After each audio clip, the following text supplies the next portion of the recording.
이춘재가 화성 연쇄살인 사건 10건을 모두 자신의 소행이라고 주장함에 따라 자백의 신빙성에 대한 의구심이 증폭되고 있습니다. 일부에서는 경찰이 이춘재가 놓은 덫에 걸린 것 아니냐는 지적도 나옵니다. 보도에 강창구 기자입니다.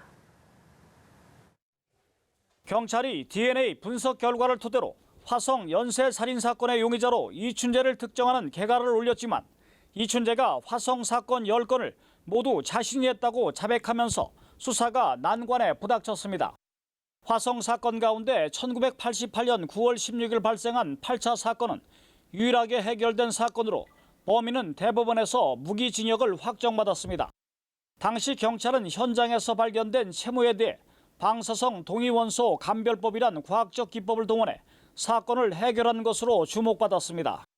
하지만 이춘재가 8차 사건을 자신의 소행이라고 주장한 데다 당시 구속돼 20년간 옥살이를 한 윤모 씨가 고문에 의한 허위 자백을 들어 법원에 재심을 청구하겠다는 뜻을 밝히면서 난감한 처지에 놓였습니다. 더구나 경찰은 당시 8차 사건 증거물을 모두 검찰에 넘겼는데 보존기간 20년이 지나 현재 남아있는 증거는 하나도 없습니다.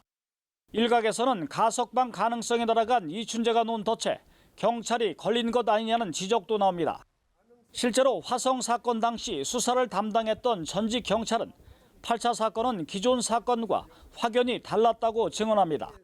집안에서 났다고 그래. 그래서 가서 보니까 전혀 수법이 달라. 지금 와서 확인해 줄 수 있는 것도 아니고 증거도 없고. 경찰은 사건 판결문 등을 근거로 당시 어떤 증거물이 있었는지 추정해 자백과 맞춰보는 식으로 진실을 파헤칠 예정입니다. 연합뉴스TV 강창구입니다.